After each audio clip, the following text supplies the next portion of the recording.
Thank you, Governor Walker. Thank you for that overly generous introduction. And thank you for your example of leadership. I have to tell you that when the history of the state of Wisconsin is written someday in the far distant future, I think they're going to have a hard time ever finding a single governor that made a bigger difference improving the quality of life for the people of Wisconsin than Governor Scott Walker. Governor, thank you so very much for your friendship and for your example. And it is great to be back at the RGA with so many friends, so many of my former colleagues as governors, and to all these great governors, to all the supporters of this extraordinary organization, to our distinguished guests. Welcome to the annual conference of the Republican Governors Association, the most effective political organization in the United States of America.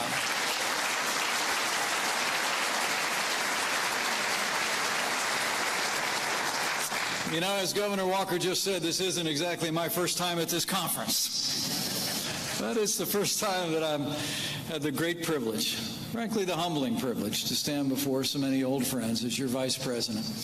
And let me just say before I go a step further, that 1 year on into this new job, how grateful my family and I are for the support of so many of you in this room. Your support and your prayers gave us great encouragement in our years as governor of the state of Indiana.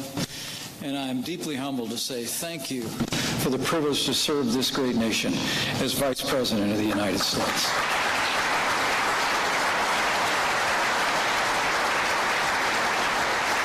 And today, it is first and foremost my privilege to bring greetings from a great friend of Republican governors, a great believer in state-based innovation and reform, the 45th President of the United States of America, President Donald Trump.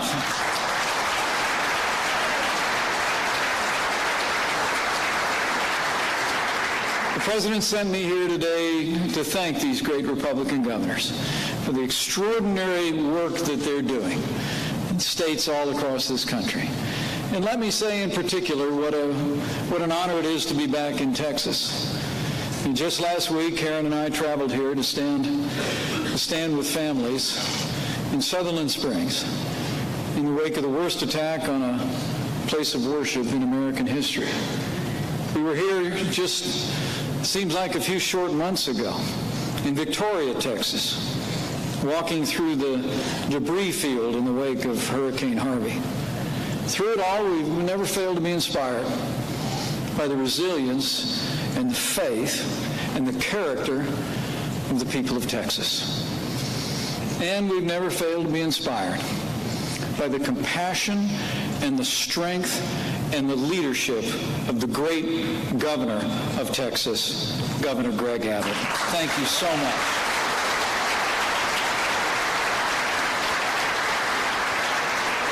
He's our host state today, but thank you for your inspiring leadership during such a challenging time in the life of this state.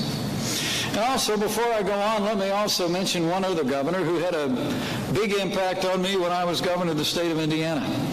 You know, a lot of you that have been involved in the RGA for many years know that this group of governors, it's a bit of a fellowship. You know, I'm always reminded of some advice I got from a predecessor who reminded me early on, you know, there's only one governor in your state. It's not like being a member of a legislature or another elected official. It's a singular job. And I have to tell you that in my years as governor of the state of Indiana, one of the great joys for me was being able from time to time, late at night, as I dealt with the challenges that come with the job, to be able to pick up the phone and get some advice from wisdom and experience of the governors with whom I served. And I could name a lot of them that I want to thank, but one of them's wrapping up an extraordinary tenure of leadership in his home state. And he also brought his great leadership to the Republican Governors Association. And let me just take this opportunity to pay a debt of gratitude and to commend the great leadership of Governor Chris Christie. Would you all mind getting on your feet if you're able and just thanking Chris Christie for all he's done for his state and this nation?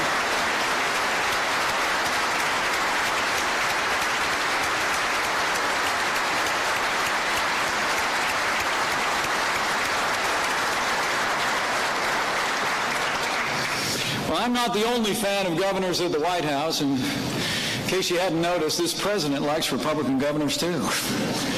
He liked them so much, he not only hired yours truly, but he also hired a few more of them, like the ambassador to the United Nations, Nikki Haley, like the Secretary of Energy, Texas's own Rick Perry,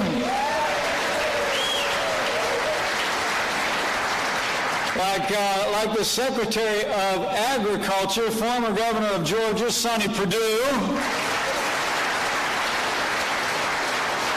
And while he's a long way away, that doesn't take away from the fact that he was the longest-serving governor in American history, Ambassador Terry Branstad.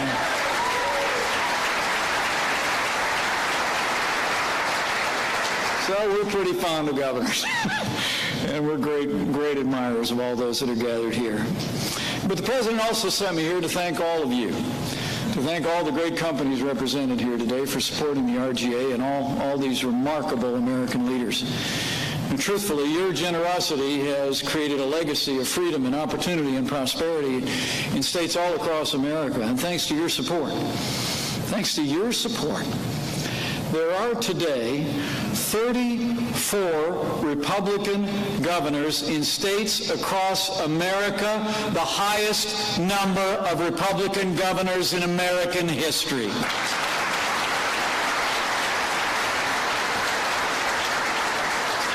And let me assure you, the President and I know these governors are making a difference every single day in their states and all across America. I mean, just look at the policies that they've been able to pass and advance because of your support. They've cut taxes in one state after another. They've cut through red tape. They've signed legislation like right to work. They've expanded access to affordable, high-quality health care. They've given more children the chance to go to the school of their choice. They've made their streets safer for the people of their states. I mean, I could keep on going.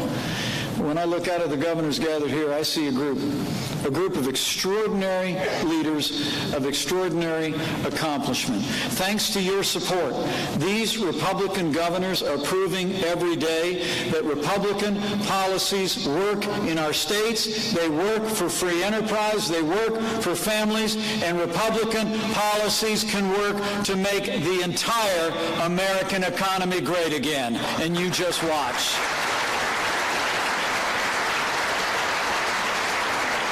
And nobody believes that more than our president.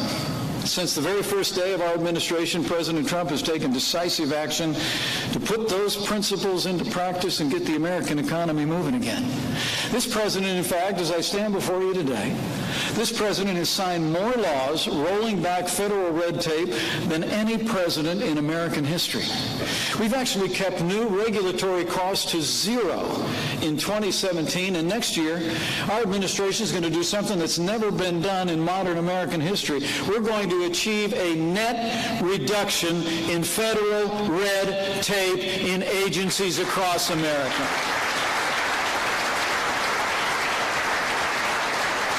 And our administration has also been busy unleashing American energy. In one of his first acts in office, President Trump approved the Keystone and Dakota pipelines. As we speak, we're rolling back the Clean Power Plan that's put such a tremendous burden on states like my home state of Indiana that depend on coal-burning power plants for the vast majority of their energy. And of course, President Trump put America first when he announced that the United States of America would withdraw from the job-killing Paris Climate Accord.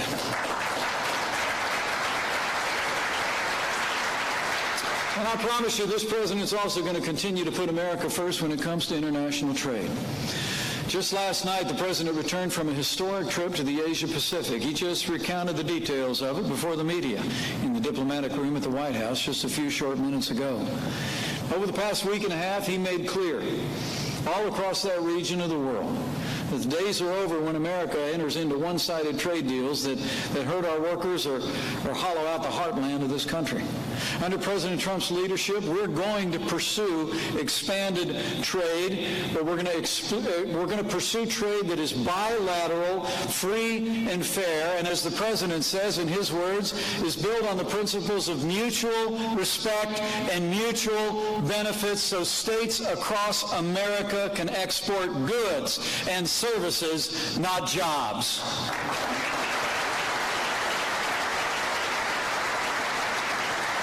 And as these governors can tell you, under President Donald Trump, it's also a new day for the federal-state relationship. And it's a new day for the principle of federalism. You know, Scott Walker and I have gotten to be very good friends, and I'm very humbled what he says about the open door at the White House to governors all across America, and it's true.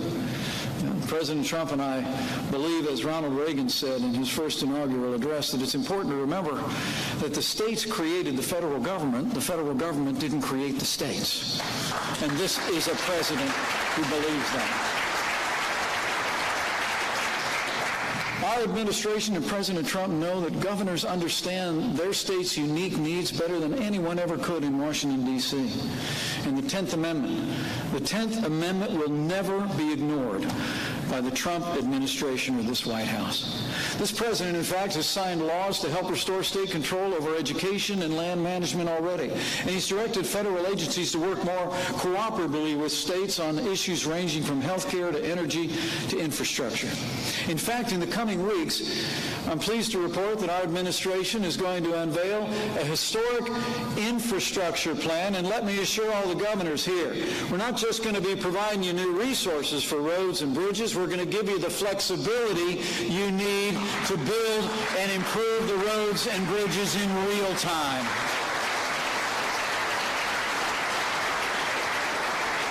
In the midst of all of those accomplishments, President Trump has also been reaffirming the rule of law, so essential to the prosperity and the strength of our country. This president has been appointing strict constructionists to our federal courts at every level, men and women who will uphold the Constitution and all the God-given liberties enshrined there, faithfully apply the laws as written, like the newest Justice of the Supreme Court of the United States, Justice Neil Gorsuch. And as these governors can attest, all these actions by our president have achieved real results. It's remarkable, and so many of the businesses here can attest to this. Optimism is sweeping across America for job creators and consumers alike. Manufacturers haven't been this confident in more than 2 decades. Businesses large and small, as I stand before you today, businesses large and small have already created 1.5 million net new jobs since Election Day, and there's more Americans working today than ever before in the history of the United States of America. And the stock market keeps breaking records. Since President Trump was elected, our stock market has created $5.5 trillion in new wealth, benefiting pensions and retirements and savings accounts for millions of Americans.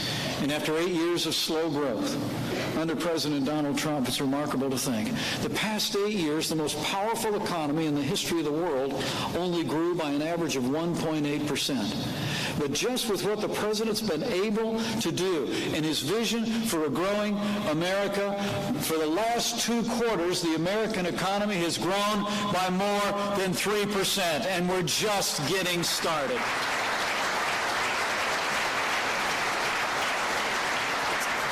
In a word, we've got real momentum, men and women, and these governors know that.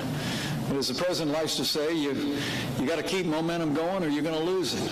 So today I'm here to share with my fellow Republicans, governors who are gathered here, and all of those of you who support them, that we're going to take a decisive step before the end of this year.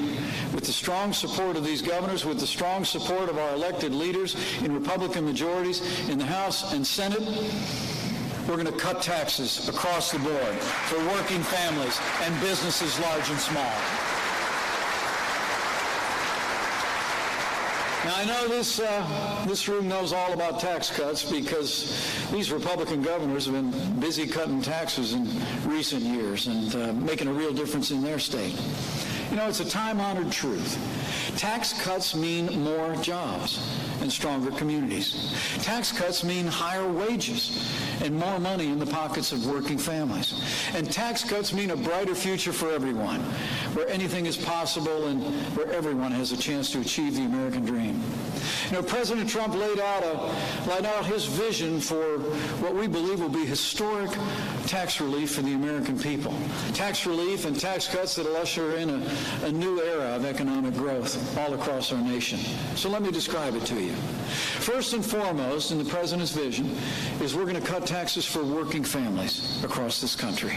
The President says his objective first and foremost is to make sure that this tax cut is a middle-class miracle that works for working families all across this country. We're going to double the standard deduction so that every family will only pay zero taxes on the first $24,000 in income. We're going to expand the child tax credit to give families relief for investing in our most precious resource in this nation. And I'm pleased to report we're going to roll our sleeves up and we're going to repeal death taxes once and for all. Death will no longer be a taxable event. Now, the President and I also welcome news that the United States Senate, that's currently considering their tax cut legislation, is also going to cut one more tax. The Senate bill is moving through that chamber as we speak, and before it comes out and heads off to conference committee, we're going to repeal the individual mandate at the heart of Obamacare and remove the tax penalty that enforces it. And let's be clear on this point. Repealing the Obamacare mandate is a middle-class tax cut. As the Wall Street Journal just reported this last Monday, in 2015, according to the Internal Revenue Service, more than a third of the people who paid the Obamacare mandate tax earned less than $25,000 a year. And more than 90% made less than $75,000 a year. That's why the President and I are absolutely committed, on behalf of working families, on behalf of a growing American economy, to lower taxes, double the standard deduction, the per-child tax credit, and fight every day till this bill reaches his desk to repeal the tax underneath the Obamacare mandate. And we ask for your support. Second principle of the President's vision is we're going to make the tax code more simple, more fair, and more easy to understand. You know, there's an old saying that the tax code is 10 times the length of the Bible with none of the good news. And no truer words were spoken. But here's some good news. Working with leaders in the House and the Senate, we're going to simplify the tax code. And we're going to make it possible for more than 90% of Americans to file their taxes on a single sheet of paper without professional help. We're going to end the special deals for the special interests. We're going to cut out the handouts, the carve-outs, and the loopholes that only benefit the lucky few, too often at the expense of everyone else. And lastly, we're going to make America competitive again. We're going to empower American businesses to create more jobs and higher wages in states all across this country, because we're going to cut the corporate tax rate in America from 35% to 20%.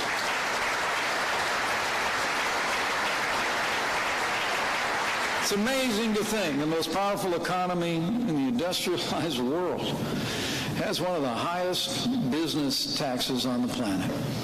And the businessman turned president is absolutely committed to making it possible for businesses to compete again, to compete with companies all over the world. And also, we're going to make sure that small businesses experience the same level of relief as big corporations. You know, I grew up in a small business family. My dad was a co-owner of a subchapter S corporation that ran gasoline stations.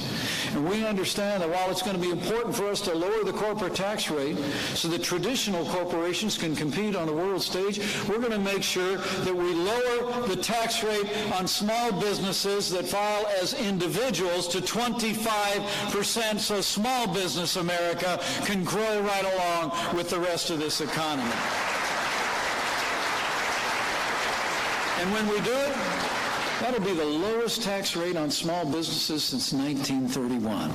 We're also going to let businesses fully and immediately write off the cost of new equipment and other capital investments. We're going to work to replace the outdated system of worldwide taxation with a territorial system, so only the money that's earned in America is taxed in America.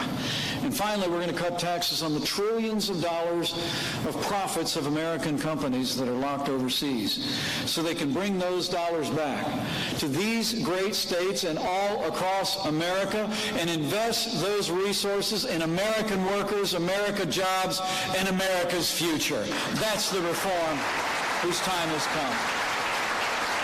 Now, this room knows that these tax cuts for businesses are going to unleash a tidal wave of capital investment and create millions of new jobs and spur an era of innovation. But most importantly, let me encourage all of you to share a word that we believe in the bottom of our hearts. That while cutting taxes on businesses we believe will create more jobs, we believe it's going to create better paying jobs as well. President Trump absolutely believes that by cutting taxes on businesses, we're going to increase the wages of working Americans. The truth is, President Trump's vision for tax cuts will deliver nothing short of that middle-class miracle. And each of the governors here are going to see the benefits in their states, I promise you.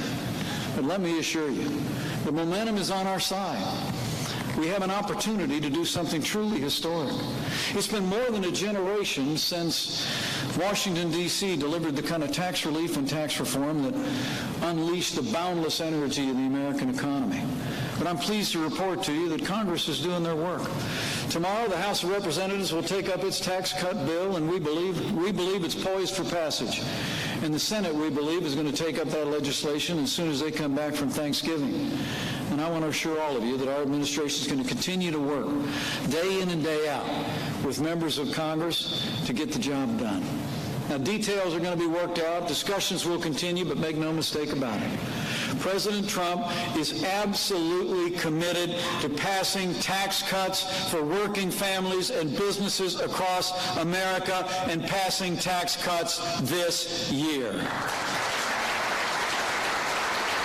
Now, as I close, let me just say that we're truly grateful for the support of every one of the governors who are gathered here today.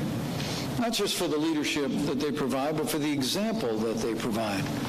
I truly believe that the momentum that we sense at the national level behind fundamental tax cuts and tax reform is being borne aloft by 34 great examples across America who've demonstrated that when you live within your means and you let people keep more of what they earn and you get government out of the way, that prosperity happens. That's what these Republican governors have proven every day, and it's given us real momentum. But we also, in addition to their example and their support, we need the support of everyone represented here in this moment. So I want to challenge all of you. I want to challenge all of you in this room that after you leave this conference, I want you to partner with the American people, partner with these governors, partner with our president and the leaders in the House and the Senate to move tax relief for the American people and move it this year. I mean, you're here today and you represent some of the most influential job creators in the United States of America. I mean, these are companies large and small that make an enormous difference in the life of our nation. You're great corporate citizens. But let me encourage you to exercise that citizenship in a new and in a renewed way.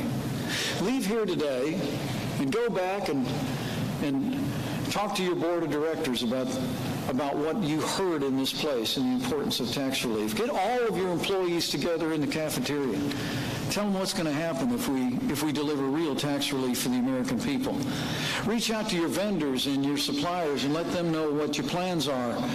If we're able to pass real tax reform for businesses in ways that will allow your business to continue to grow.